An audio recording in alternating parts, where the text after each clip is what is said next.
we have a very special guest joining me to kick off today's show. He's a man with a 25-3 record, 16 KOs. He's a newly crowned European light heavyweight champion. Goes by the nickname King Arthur. That's none other than Lyndon Arthur. Lyndon, appreciate you taking time to come on today, man.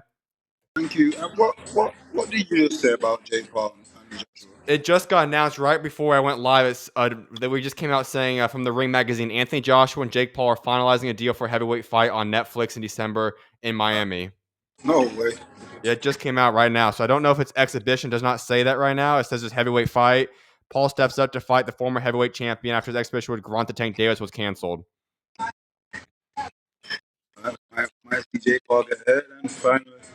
Yeah, I know. I'm a little bit shocked by that one. I knew there was rumors of that about a couple of months ago, but when they're doing the whole build-up for the Tank Davis fight, but I didn't think it was going to actually happen. Fair play to Jake Paul. Mm-hmm. Who do you have winning that fight? Joshua better win. I guess the better question is how quickly do you think it's going to end? As soon as Jake thinks he can mix it with him. Perfect. Absolutely. Well, I want to get into you a little bit, Lyndon Arthur, because obviously European light heavyweight champion, coming off a big win just a couple weeks ago now. How's it feel to be the European light heavyweight champion? I don't know, just to say, it's another fight. I got to do it all again soon. He's just got to do it all again now as champion. Now, I want to kind of break down this fight because obviously you go in there and you have a great performance. You get dropped in the second round. Obviously, you finish out the rest of the fight great for yourself. But kind of walk us through that because obviously a lot of people look at the fight. You get dropped early on in the fight. How as a fighter do you recover to the way that you did to be able to come back, bounce back, and then have a great end of the fight? I don't know. I guess it was a flash knockdown. Good shot, but I think because I'm so fit and I have a good chin, I was able to just quickly and fair play to the fact that the round ended pretty quick as well. Right. But I was never really hurt, so I think I would have been out after another minute anyway. Makes sense. I'm curious about this aspect for yourself because when it got announced, a lot of fans were very excited for this fight, myself included. I thought it was a great matchup. But we look at yourself, obviously you're 34 years old. You've accomplished so many great things for yourself. In the back of your mind, did you have at any point in time the kind of going through your mind saying, you know what, if I lost this fight, where do I go from here? Would I continue boxing? Or what was the plan when you were just kind of game planning for this fight and what was on the table? Yeah, I'd probably retired if I got beat off. No shame to Brad, but I think if I can't beat him at this level, then I don't, I'm never going to get back to where I need to be or want to be. Right. And so going forward now, obviously that's not the situation for yourself. You won the fight, European light heavyweight champion, and you're in a very, very intriguing weight class. I think it's one of the top 3 to 4 weight classes in all boxing right now. So many great names. You are 34 years old, but now you have this new opportunity in front of yourself. Where do you go from here? What do you want to accomplish in your next fight? Is there someone you're looking to fight? What do you want to do next? It's whoever and wherever and whenever. It's just as long as the money's right. I'm a fighter, like I said, I'm at the end of my career.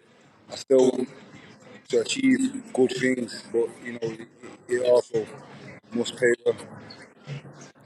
And so when you look at your entire career to this point right now and you look at what you want to accomplish, let's say it is 2-3 years, whatever it is you have left in your career, what is the perfect ending for yourself? What do you want to accomplish? What do you want to get done before you call it a quit? I'd love to win a world title, but obviously, I know it's a hard task with where the belts are. I think it depends on what happens with Bivol and Bivol, and we'll see. I feel like the belts might get freed eventually, so we'll see if I could win one of them. That would be amazing. In terms of the British domestic scene, you guys have so many great fighters out there. Yourself, obviously, is in that group. You have Ben Whitaker, Zach Parker, Buatsi, obviously, is one we've talked about.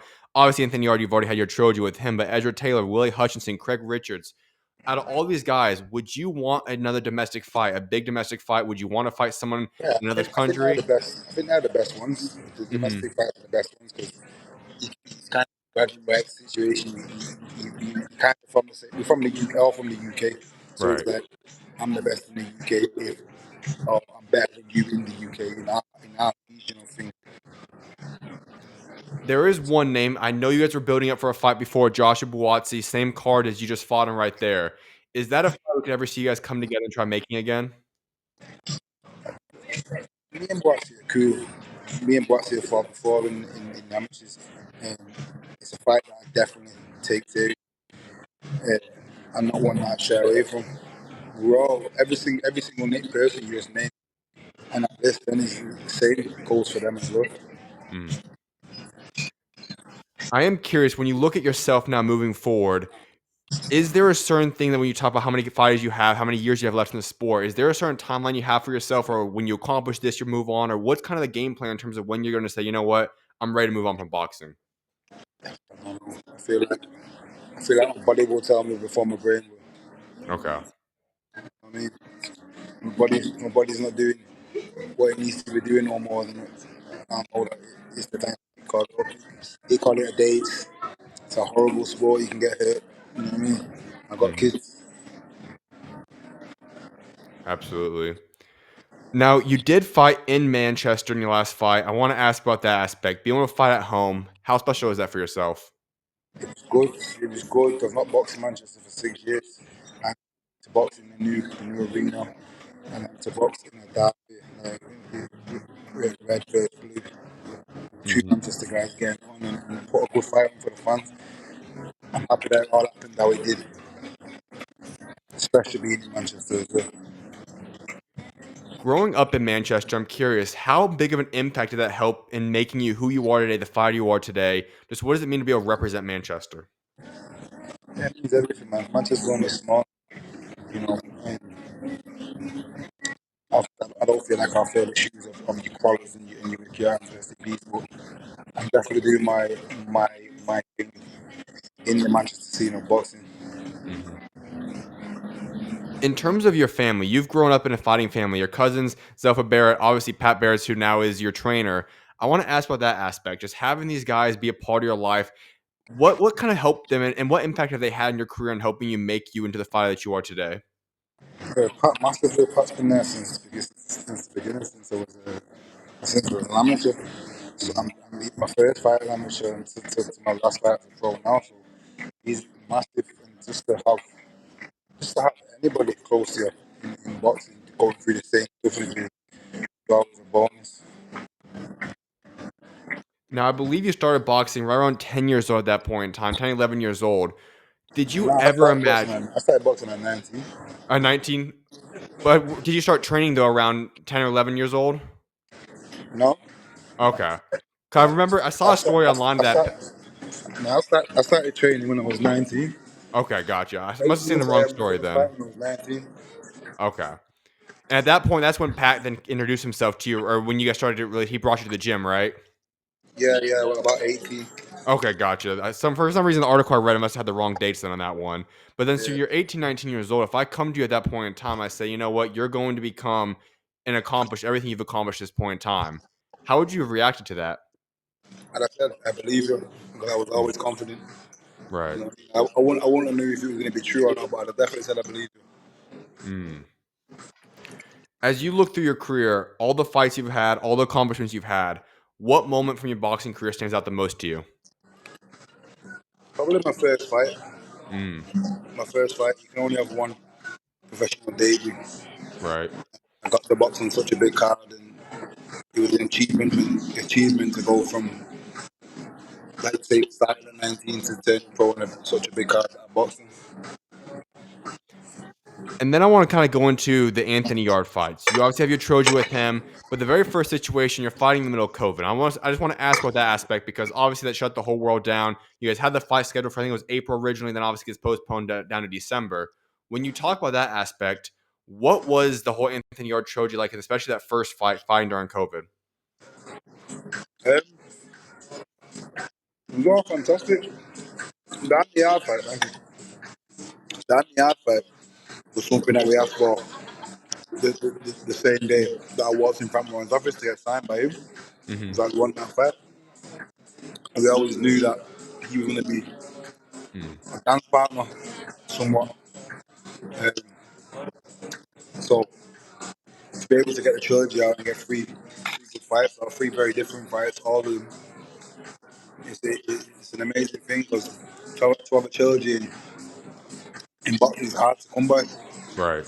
especially we box like The first one was lockdown, and the second one was sold out.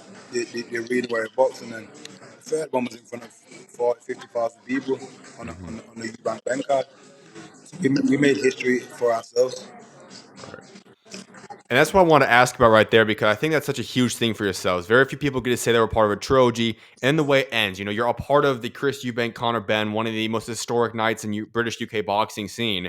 When you look back at that, obviously I'm sure you would have wanted the fights to go differently, but you just know that your name will always be solidified with the trilogy, with what you accomplished. And I know financially too, it obviously helped out a lot in that aspect. What does it mean to you to say, you know what, you were a part of that history, Mark? Again, that's an amazing experience. And another thing I like to say, that once I've retired, I'll be able to look back on and say, yeah, I did that. Mm, You know what I mean? Because like you say, not many fighters get to get involved in churches, and two, not many fighters get to fight in football stadiums in front of that many people right, on such big cards. That Eubank bank card will never happen again.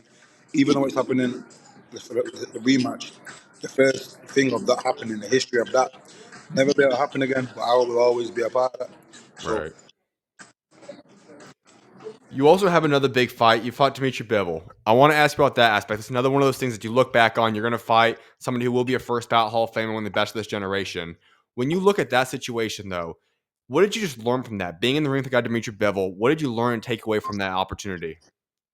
um,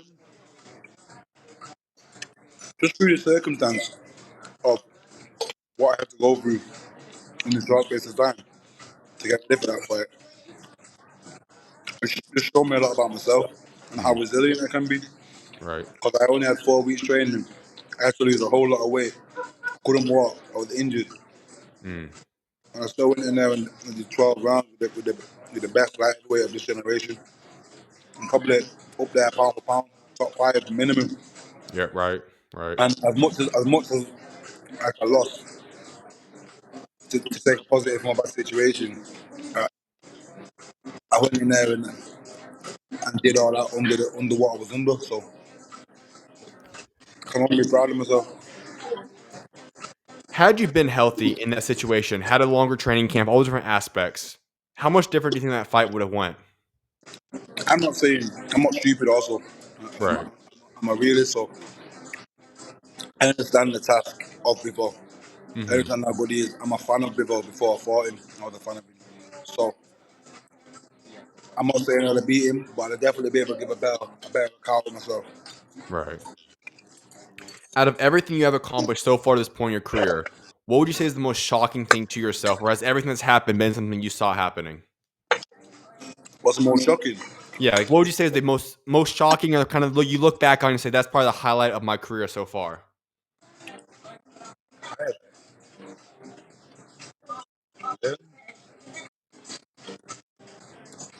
I don't know, because like I said, because I'm so confident Right. in myself, I kind of expected myself to get to where I'm at. So nothing's shocking.